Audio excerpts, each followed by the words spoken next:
강혜신의 오늘의 미국. 이스라엘이 가자지구 라파 일부 지역 주민에게 대피령을 내렸습니다. 밤사이 이스라엘과 하마스 휴전이 멀어졌고 이스라엘은 국제사회 경고를 무시하고 대대적인 군사작전을 할 태세입니다. LA 경찰이 USC 친팔레스타인 시위대 야영지도 철거했고 친이스라엘 시위대와 팔레스타인 시위대 사이의 폭력을 보고만 있었던 UCLA는 새로운 안전부서를 만듭니다. 이번 시위의 진앙지인 컬럼비아 대학은 USC처럼 2개의 주요 졸업식을 취소했습니다. 오클라호마주를 중심으로 미국인 약 7천만 명이 사는 지역이 오늘 폭풍과 토네이도 영향권 안에 들어갔습니다. 수요일까지 토네이도 경고가 내려졌습니다.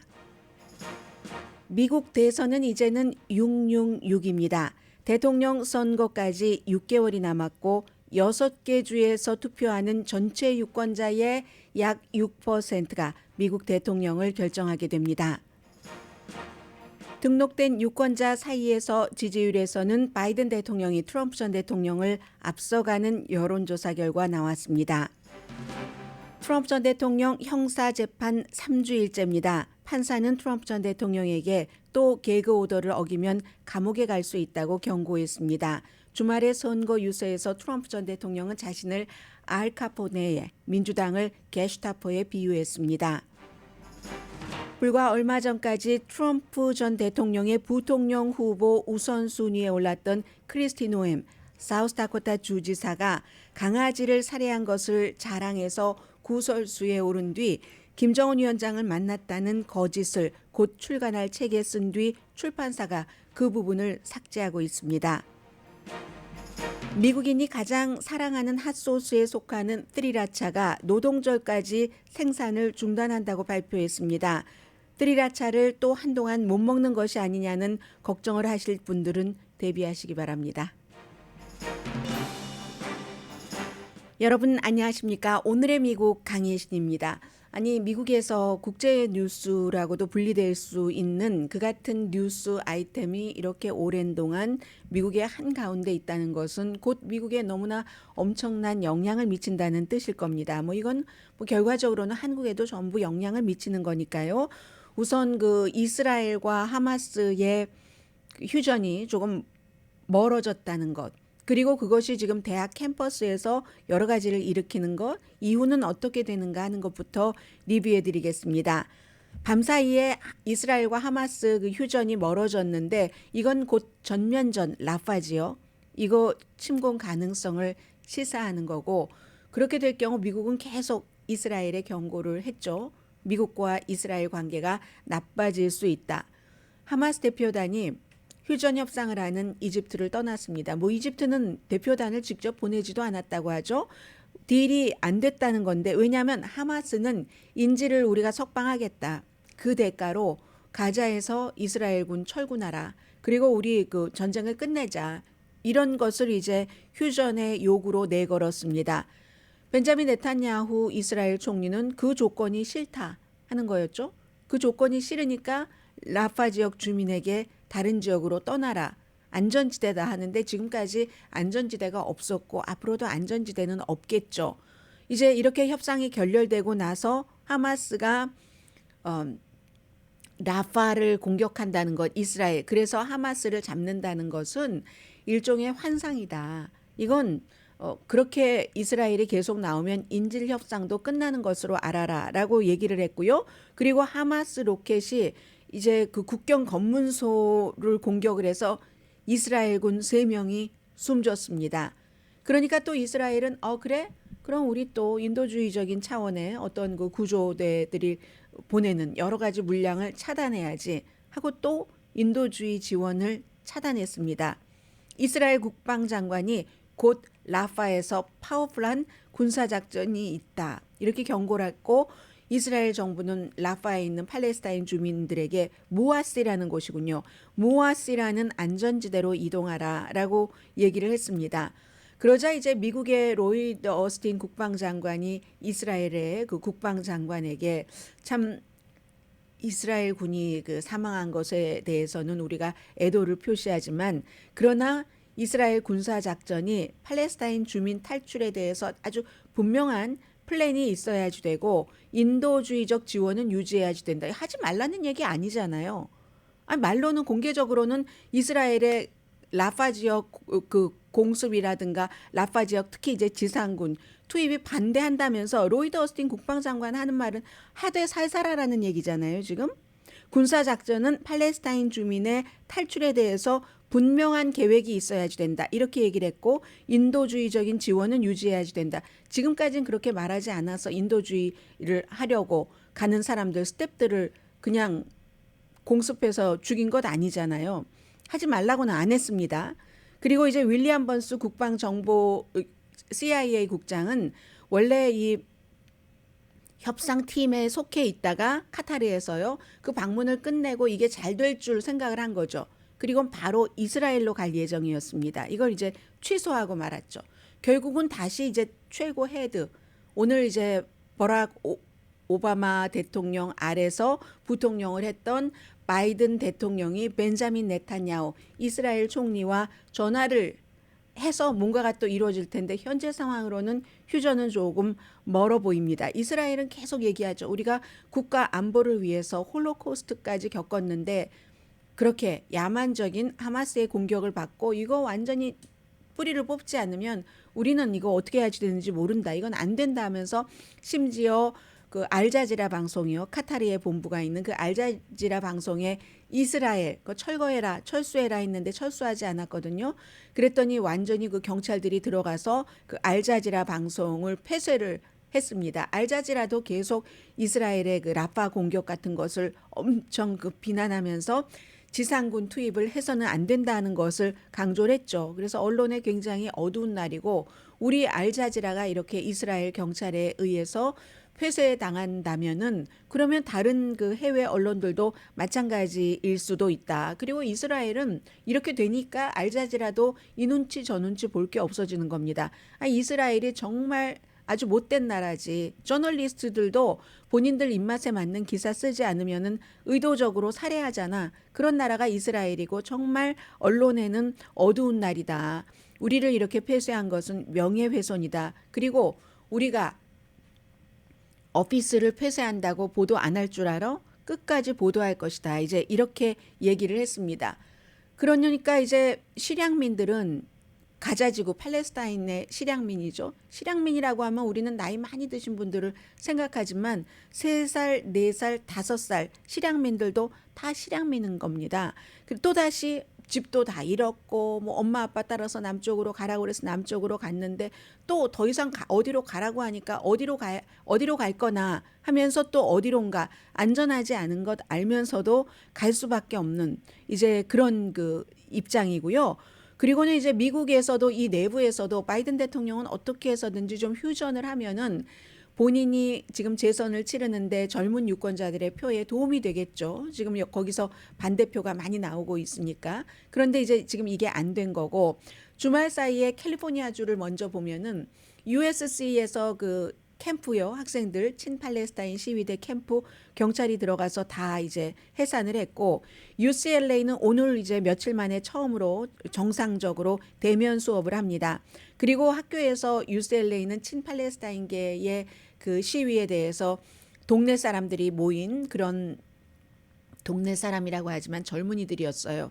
젊은이들이 모인 아주 검은색 옷 입고 뭐 프라우드 보이즈를 상징할 수 있는 극우 그룹 그런 여러 가지 그 복장과 태도를 가지고 무기를 들고 들어와서 친팔레스타인 막 공격하고 했잖아요. 3시간 반 동안 공격당하려고 내버려 두고 그 학교 경찰도 가만히 있었고 나중에서야 LA 시장의 UCLA 총장에게 전화를 건 뒤에 본격적으로 이제 경찰이 들어가서 다 해산을 시켰잖아요.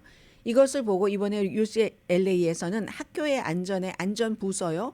그런 부서를 새로 신설을 한다 하고 발표를 했고 그 헤드에는 세크라멘토의 전에 경찰국장이었던 분이 오신답니다. 릭 브리지엘. 이분이 이제 새로운 UCLA 내부의 안전을 책임을 맡게 되고요.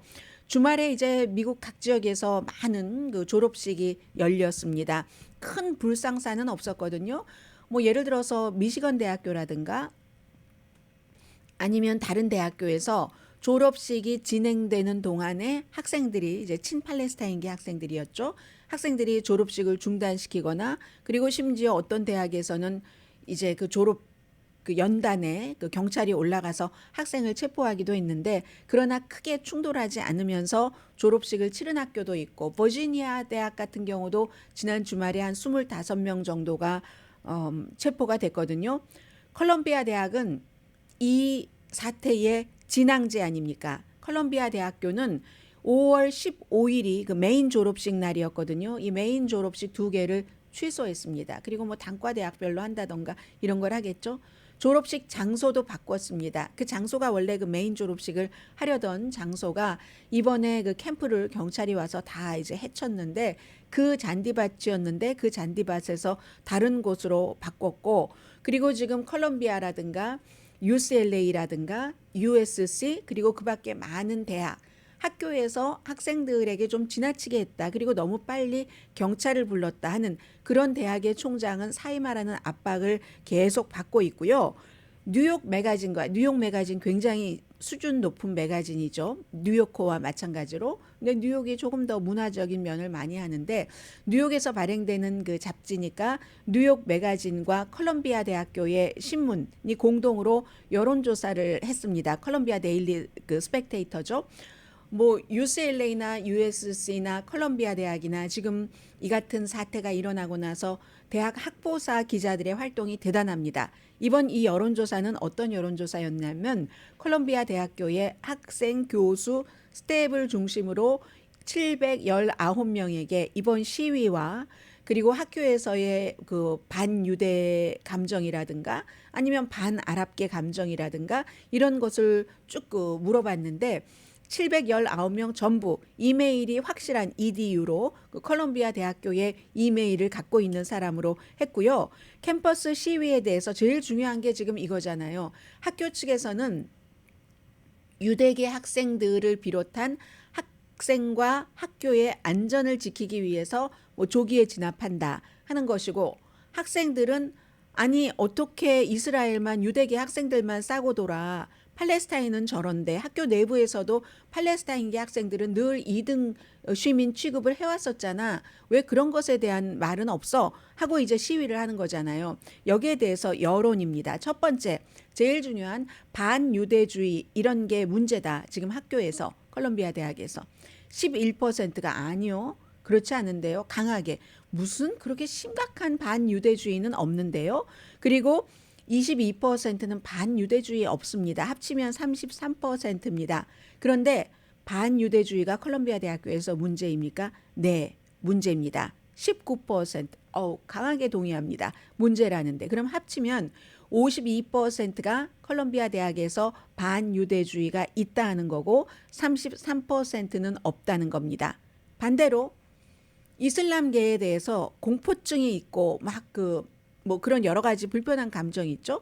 유대주의에 대해서 반대하는 것과 반대편에서 이게 문제라고 생각하십니까? 8%는 문제 아닙니다. 그리고 15%는 문제 아닙니다. 이 두 개가 합쳐서 하나 강하게 강하게 그 문제 절대 아니에요. 8% 문제 없어요. 15% 합치면 23%입니다. 뭐 이슬람 공포증 같은 것 이런 것 있다고 생각하십니까? 학교에서 문제라고 생각하십니까? 네, 저 강하게 동의합니다. 25% 동의합니다가 25%, 강하게 동의합니다가 34%, 합쳐서 59%. 팔레스타인이나 다른 그 이슬람교를 믿는 사람들에 대한 그런 것들이 학교의 문제다라는 사람은 59%, 유대주의에 반대하는 것 이게 문제다라고 하는 사람은 52%. 그럼 이렇게 보면 반유대주의가 문제라는 것보다 그 반대쪽 다른 팔레스타인 사람이나 아랍권이나 무슬림 이런 사람들이 처한 것이 더 문제다라고 생각하는 사람이 7%포인트 많은 겁니다. 59%대 52%. 그런데 미국이라는 나라는 지금 국가 전체적으로 학교 총장, 교무처장, 정치인들 그리고 주말에는 뭐 트럼프 전 대통령과 미시시피주 대학교에서 한 친팔레스타인계 몇십 명이 뭐 팔레스타인 해방을 하고 시위를 하니까 몇백 명의 백인들이 갑자기 등장해서 그것도 그 학교의 학생들이 다가 아닌 것으로 확인이 됐고 뭐 난리를 쳤다는 건 아니겠어요. 이런 건 문제 삼지 않습니다. UCLA에서 일어났던 것과 똑같은 거잖아요. 이제 그 점이 있고 또 하나는 본인의 정치적인 시각을 이번에 이스라엘 하마스의 전쟁에 대해서 자유롭게 표현할 수 있다. 자유롭게 표현할 수 있으세요? 그랬더니 29%가 강하게 아니요. 그럴 수 없습니다. 28%가 네, 못해요. 이거 합치면은 57%네요. 네, 뭐 저의 의견을 표시할 수 있습니다. 16%, 8%는 강하게 나 표시해요.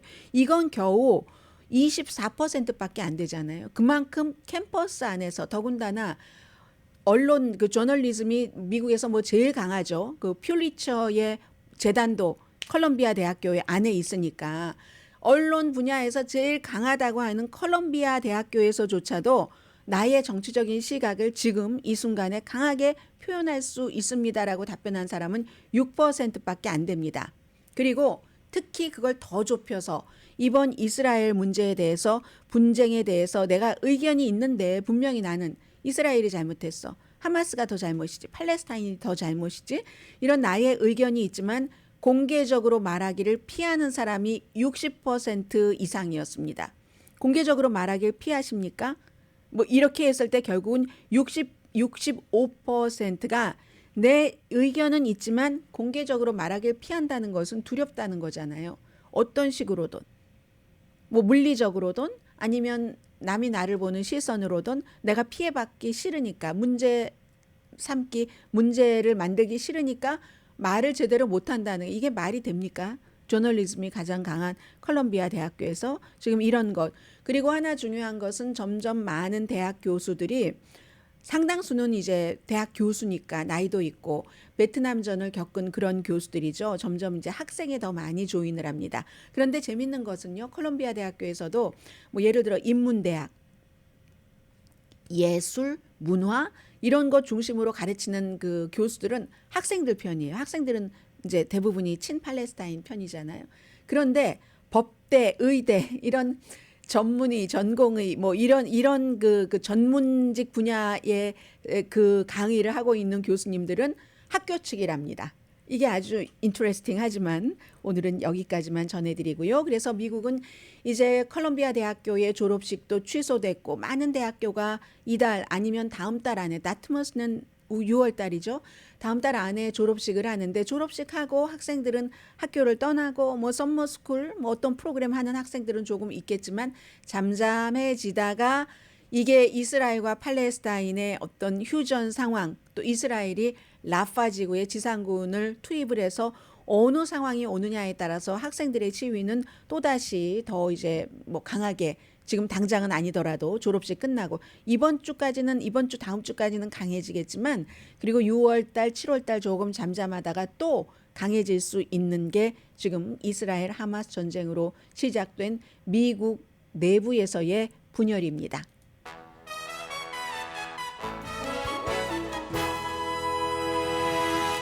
잠시 뒤에 이제 재밌는 내용들 전해드리겠는데 어떤 때 이제 정치가 재밌을 때가 있죠. 왜냐하면 그 속에서 나라면 저렇게 했을 텐데 뭐 이런 생각도 할 수가 있고 잠시 뒤에 전해드립니다. 라디오 서울 방송 오늘의 미국 듣고 계십니다. 네, 선거가 아니 벌써 저는 뭐 8개월에서 7개월 됐으려나 했더니 6개월밖에 남지 않았네요. 6개월. 이제 어제 일요일로서 꼭 이제 11월 며칠인가요? 첫 번째 화요일 선거하는 날까지 6개월이 남았는데 이 6개월 동안 6개 주에서 미국 전체 유권자의 6%에 의해서 대통령이 결정이 됩니다. 이 6개 주는 서부에서는요. 네바다와 애리조나, 중서부 위스콘신 그리고 동북부 위스콘신 바로 옆주인 미시건, 펜실베니아 조금 내려와서 조지아주까지 미국 전체 인구는 3억 3천만 명인데 이 가운데서 유권자가 한 2억 4천만 명 정도 되거든요. 이 2억 4천만 명 가운데 6개 주의 6%가 대통령을 결정하게 됩니다.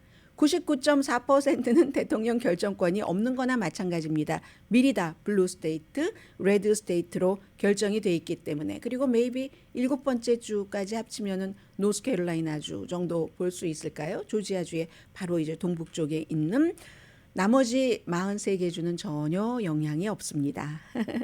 그래서 지금 4월 달 조사한 것 보니까 4개 경합주에서는 트럼프 전 대통령이 6%포인트로 앞서고 로버트 케네디 주니어를 안 넣었을 때 넣으면은 요즘에는 로버트 케네디 주니어가 트럼프 전 대통령보다는 바이든 대통령에게 더 해가 된다는 게 나오니까 오차 범위는 이제 조금 줄어들 수 있겠죠.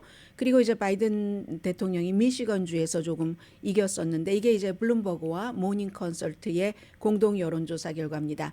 트럼프 전 대통령 지금 법정에 앉아 있지만 주말에는 아주 활발하게 선거 캠페인 기금 모금을 했고요.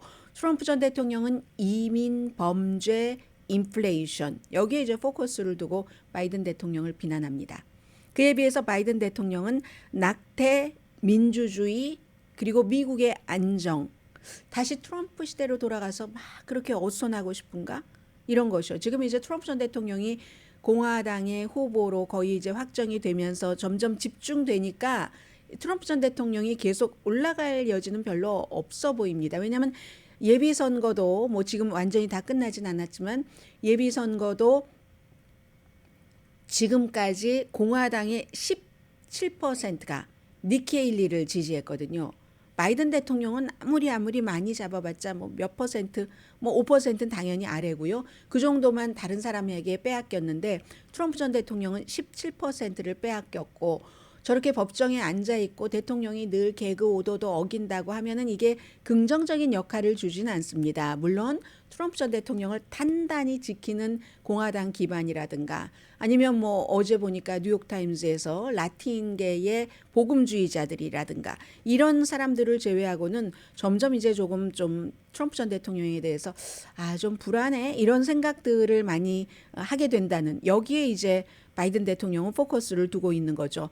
바이든이 지금 지난번에 받은 표가 1억 5,800만 표였거든요. 1억 5,800만 표였는데 지금 누가 되든지 바이든이 되든지 트럼프가 되든지 바이든이 받은 표가 1억 5,800만 표였고 트럼프가 바이든 대통령보다 뭐 몇백만 표를 덜 받았잖아요. 뭐 한 800만 표인가 덜 받았을 겁니다. 그런데 이번에 결정은 결국은 4개 주에서 뭐 한 18,000이 아니라 8만 1,000표만 뒤집으면은 누구든지 이길 수 있다는 겁니다. 이게 이제 아주 그 중요하게 늘 이걸 팔로우 해오고 있는 전문가들이 얘기를 하는 거거든요. 뭐 그래서 그 4개 주는 어디냐면은 애리조나, 네바다.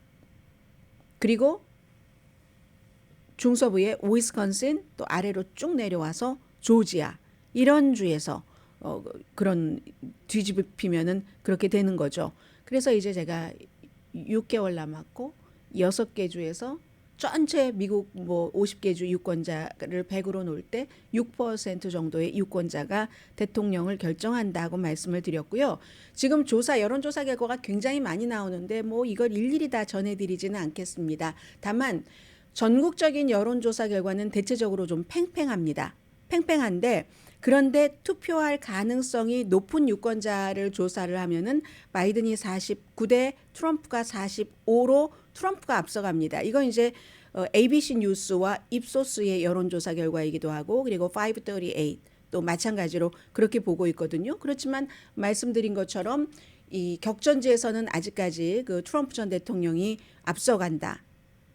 근데 그게 또 압도적으로 앞서간다라고 보기는 어려운 지금 이 상황에서 트럼프 전 대통령이 저렇게 형사법 위반으로 기소가 돼서 뉴욕의 법정에 앉아 있습니다. 판사가 오늘 아침 한 얘기 가운데서 가장 중요한 것은 지금까지요. 앞으로 개그 오더를 또 어기면은 감옥에 갈 수 있습니다. 지금까지는 이제 전문가들이 그렇게 한 거고 하나에 $1,000씩 해서 지금 굉장히 많은 돈을 물었어요. 트럼프 전 대통령으로서는 껌값이겠지만 그런데 지금 저 재판이 스토미 데니엘스라는 포르노 배우와 잠을 자고 그걸 이제 그 선거 직전에 사람들에게 알려지지 않게 하기 위해서 그 잠잔 스토미 데니엘스에게 돈을 줬는데 트럼프 전 대통령은 그 돈을 마이크 코엔이라는 당시 본인의 개인 변호사, 픽서, 해결사가 그냥 그 본인의 선의에 의해서 13만 달러를 줬다. 내가 주라고 한 것도 아니고 나는 아무것도 모른다. 나는 스토미 데니엘스와 잠잔 적도 없다라고 주장을 하는 것이고, 그리고 이제 주말까지 쭉 그 재판 과정에서 호프 익스라는 트럼프 전 대통령의 전 커뮤니케이션 디렉터까지 나와서 한 얘기가, 그 사람이 트럼프 전 대통령이 와이프가 그 일을 아는 것을 걱정했던 것은 사실이다. 그럼 그걸 걱정하지 않는 남편이 어디 있겠습니까? 그건 사실인데, 그러면 13만 달러를 트럼프 변호인 측 주장대로 마이크 코엔이라는 사람이 임의로 스토미 데니엘스에게 준 건가? 주군을 위해서 본인 돈 써가면서 주군에게 의논하지 않고 말하지 않고 본인 돈을 13만 달러를 줬는가? 이렇게 얘기하니까 그 호프 익스라는 그 과거의 커뮤니케이션 디렉터가 한 얘기가, 마이크 코엔이 그 당시에 그런 성품은 아니었는데요. 뭐 이렇게 얘기를 하는 겁니다. 늘 트럼프 전 대통령 옆에서 10년 동안 트럼프를 닮고 싶다면서 온갖 사람들, 힘없는 사람들을 다 트럼프의 뜻대로 이렇게 변호를 트럼프 입장에서 해주고 했었던 사람인 이 마이클 코엔입니다. 지금은 이제 그 모든 일을 후회한다고 하지만, 그러니까 호프익스 같은 사람이, 제가 아는 마이클 코엔은 그렇게 선의로 본인 돈을 13만 달러를 그렇게 할 사람이 아닌데요. 이렇게 얘기했어요. 그러니까 트럼프 전 대통령 입장에서는 와이프의 신경을 썼다. 이건 좀 좋은 게 될 수 있고, 그러나 마이크 코엔이 선의로 본인 돈을 그렇게 줬다. 이거는 이제 트럼프 전 대통령에게 나쁠 수 있죠. 그리고는 판사가 오늘 정확하게 한 얘기는 이겁니다. 다음에 또 개그 오더를 위반하면요, 감옥에 간다는 것을 고려하겠습니다. 컨시더 한다고 얘기를 했는데, 이 개그 오더라는 게 지금 재판이 진행 중인 이 케이스의 판사 본인은 아닙니다. 그러나 이제 검사, 또 배심원, 증인, 법원 스텝에 대해서 온갖 막말을 막 하잖아요. 트럼프 전 대통령이. 그런 것 하면은 다음에는 감옥에 갈 수 있어요. 하면서 당신은 미국의 전 대통령이었고, 그리고 차기 대통령이 될 가능성이 있는 사람입니다. 그런데 여기서 이제 이 재판정에서는 또 개그 오더를 또 어기면은, 그 사람들에 대해서 말하지 말고 협박하지 말라는 걸 어기면은 감옥에 보내는 게 내가 이 일을 주재하는 판사로서 마지막에 하는 일입니다. 이렇게 얘기를 했습니다. 그리고 개그 오더라는 게 어떤 때는 사람이 이렇게 실수로 말을 잘못하는 경우도 있잖아요. 그게 아니라 트럼프 전 대통령은 기꺼이 남을 막 그냥 욕하고 모함하고 하니까 이거 계속 더 이상은 가져갈 수가 없습니다. 이게 이제 오늘 판사가 한 얘기입니다. 그랬더니 트럼프 변호인 측이 뭐라고 얘기하냐면, 독재다. 재판정이 독재다. 그럼 여러분들 모든 분들이 전직 대통령, 그리고 앞으로도 대통령이 될 가능성이 50% 있는 사람도 재판을 받고 있는데, 여러분이 어떤 재판을 받고 있는데 그 재판과 관련된 모든 사람에게 아무 말이나 막 소셜미디어에서도 아무 말이나 막 하고, 사실이 아닌 말이잖아요. 거의 또 증명된 것이. 그렇게 해도 괜찮다고 생각을 일반 사람들은 안 그러잖아요. 그런데 트럼프 전 대통령은 지금 그렇게 하고 있는 겁니다. 이게 굉장히 중요하고, 이런 것들을 계속 볼 때, 뉴스 들을 때는 뭐 저런 걸 날마다 들어야지 되나? 라고 생각하실 수 있겠지만, 계속 듣다 보면 이게 대통령의 캐릭터로 맞습니까?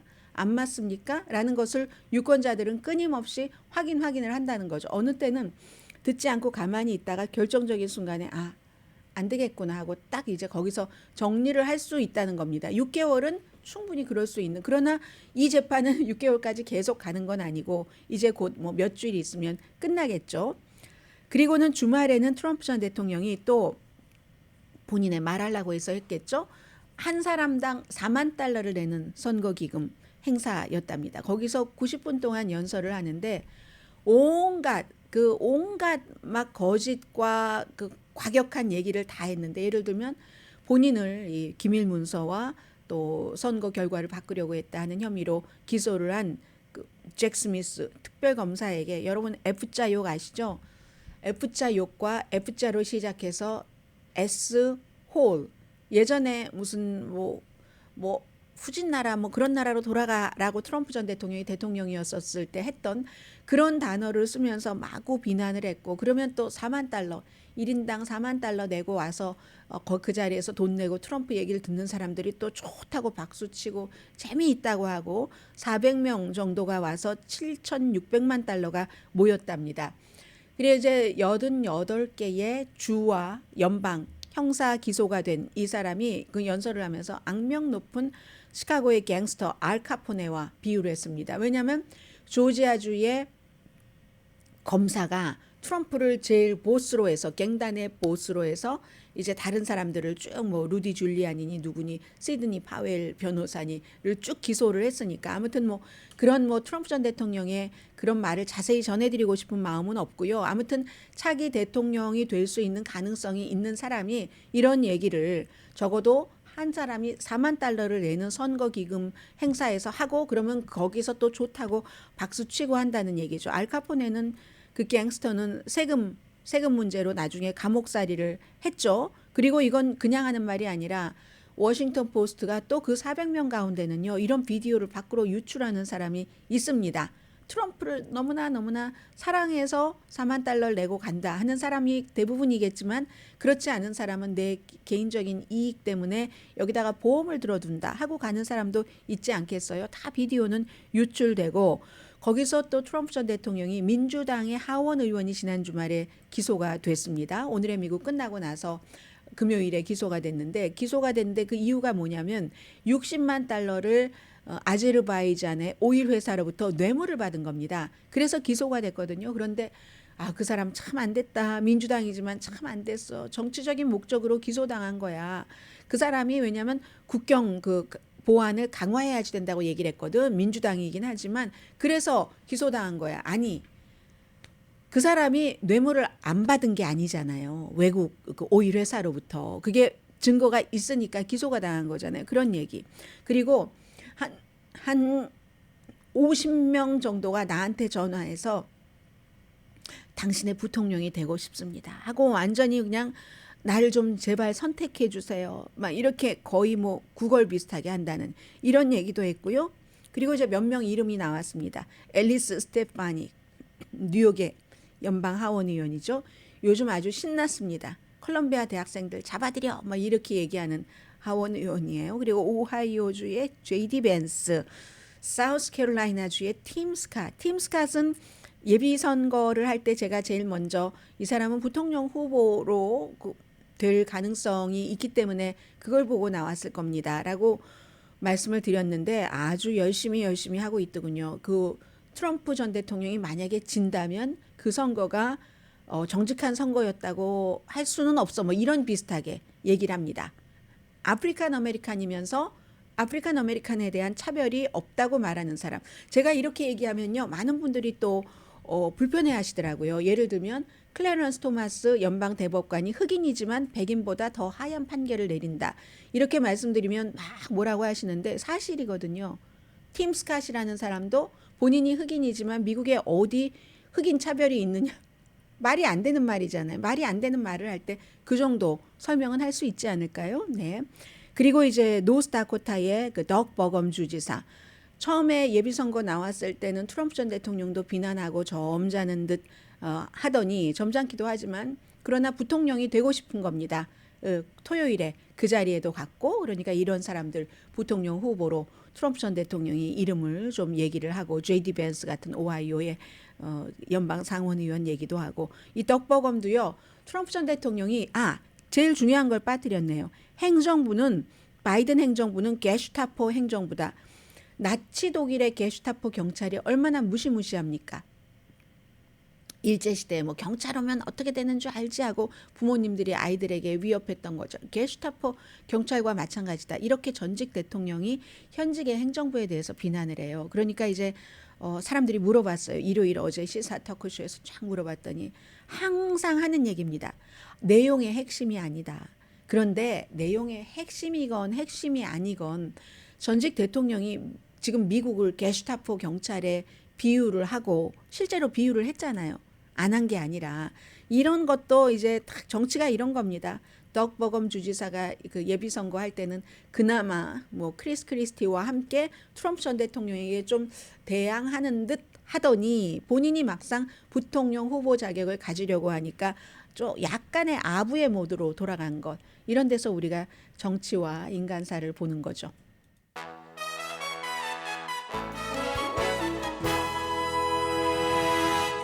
라디오 서울 방송 오늘의 미국 듣고 계십니다. 오늘 뭐 주식시장 괜찮은 편이고요. 그 사이에 엔비디아가 굉장히 많이 올랐네요. 뭐 주당 917달러까지 오르고 오늘도 뭐 3.29%까지 올랐는데 인공지능은 누가 뭐라고 하든지 이 미래의 새로운 그 산업이기도 하고 새로운 위협이기도 한 것은 분명한 것 같습니다. 그래서 이제 그 아주 중요한 칩 만드는 엔비디아의 주식값이 오늘 굉장히 많이 올랐고 오랜만에 트럼프 주식 한번 볼까요? DJT 많이 회복했네요. 그래도 주당 지금 49달러 정도까지는 갔으니까 얼마 전에 뭐 57%막 이렇게 처음에 보다 내려갔었는데 지금은 뭐 한 20% 정도 제일 처음이 제일 높았으니까 그 정도입니다.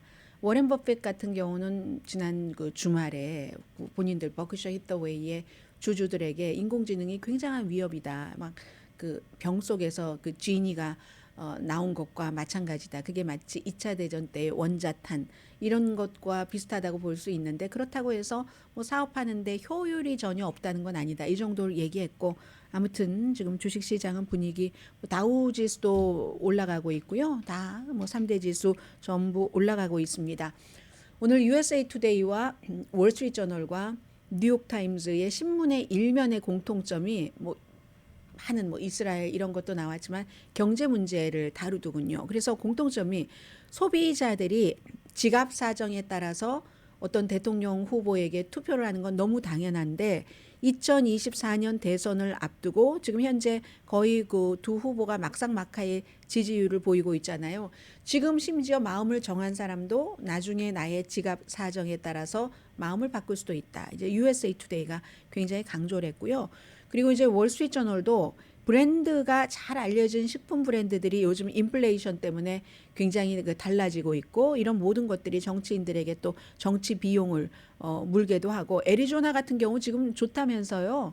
여러 가지 그 경제 사정이 말하자면 호황인데도 아직 유권자는 내가 호황이니까 지금 바이든 대통령 잘하니까 바이든 찍을까? 그 정도 마음은 아니다. 뭐 이런 식으로 얘기를 했고요. 그리고 재미로 말씀드리는데 저희 집에도 지금 2개가 딱 서 있던데요. 아침에도 보니까 미국인이 가장 사랑하는 핫소스 하면은 스리라차 아닌가요? 닭그림 그려져 있고 뚜껑은 초록색이고 이 생산을 노동절 이후까지 중단한답니다. 오늘부터 주문을 안 받는답니다. 지난번에 이거 막 코비드 때 없어지고 했었을 때요. 아마존에서 $120를 하는데 제가 이걸 살까? 사서 만약에 몇 개월을 계속 이것으로 맛있게 먹을 수 있다면 다른 것을 그러면 $120의 값어치는 하는 것이 아닌가 이렇게 생각을 했지만 사진 않았지만 이제 그렇게 생각을 했던 적이 있는데 지금요. 후이펑 푸드라는 곳에서 할라피뇨 고추 때문입니다. 가장 중요한 게 핵심이 고추인데 고추가 그게 그린 색깔이 너무 많을 때 수확을 하면 안 되는데 그게 적절하지 않다는 거예요, 지금. 그래서 다음 할라피뇨 수확까지 기다려야지 되는데 그게 이제 아마 노동절 이후가 된다는 얘기거든요. 칠리 시즌이 된다는 것이라서 그래서 이제 후이펑 푸드의 스리라차뿐만이 아니라 칠리 갈릭 소스도 있고 또 무슨 뭐 샘발 오렉 이런 소스도 다 영향을 받는답니다. 그래서 이제 이걸 가지고 또 USA 투데이가 뉴멕시코 주립대학의 이런 베지터블 전문가 스테파닉 워커 교수에게 또 물어보기까지 했어요. 아니 왜 스리라차 회사는 그걸 확고하게 그 고추를 공급받지 못하느냐 이랬더니 또 선생님이 설명을 해줘요.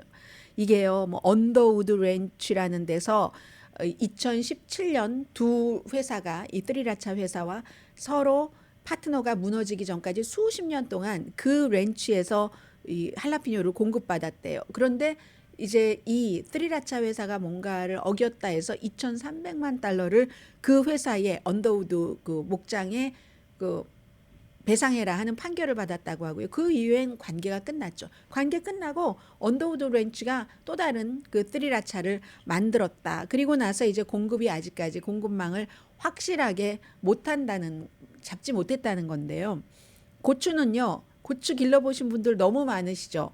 네, 이쁘잖아요. 자랄 때 보면 너무 예뻐. 아니 제가 예뻐라고 반말 여러분께 한 게 아니라 고추에게 한 말이에요. 너 너무 예뻤어 이렇게 말한 거예요.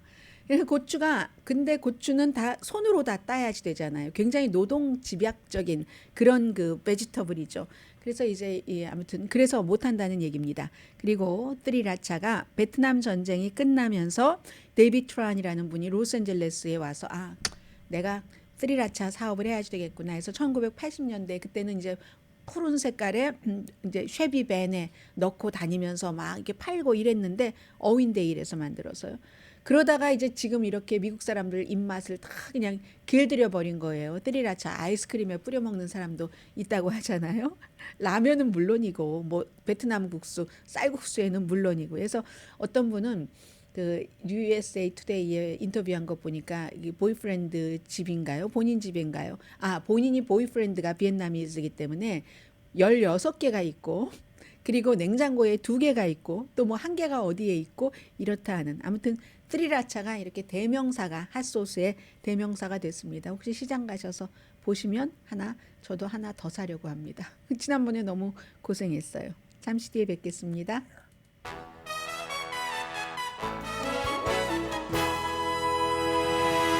라디오 서울 방송 오늘의 미국 듣고 계십니다. 오늘부터 수요일까지 오클라호마 오하이오 리버 밸리 이쪽이요. 폭풍 예측 센터가 아주 토네이도 그리고 뭐 우박도 아주 큰 우박 이런 거 많이 떨어진다고 경고했거든요. 오클라호마 시티, 오클라호마의 노먼, 오클라호마의 무어 그리고 캔사스의 위치타 지난 5년 사이 최고랍니다. 그리고 나서 오늘 그렇고 화요일에 이제 동쪽으로 이동을 해서 인디애나폴리스, 컬럼버스, 멤피스, 내슈빌, 신시내티. 수요일은 더 심해서 뭐 다른 여러 뭐 미주리, 뭐 스프링스필드, 미주리에 캔사스 시티도 있고 캔사스에도 캔사스 시티가 있잖아요. 다 지금 영향권 안에 들어가서 7천만 명이 영향을 받는다고 하니까 인구의 7, 4, 7, 28, 5, 7, 2, 35 뭐 5분의 1 조금 넘네요. 5분의 1 정도 되네요. 그 정도가 미국 인구의 5명 가운데 1명이 지금 영향을 받고 이 모든 것은 기후 변화가 많은 그런 그 조정을 하죠. 차고 건조한 바람, 공기와 그리고 좀 습하고 또 따뜻한 공기, 멕시코만 쪽에서 이렇게 올라오는 거. 이 2개가 부딪히는 거죠. 반대의 경우가 부딪혀서 소용돌이로 가는 이제 그런 일들이 있고요.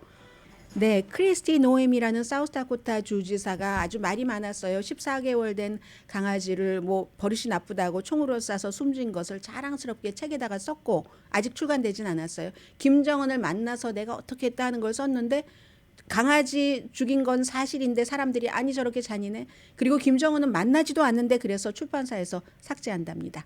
내일 뵙겠습니다.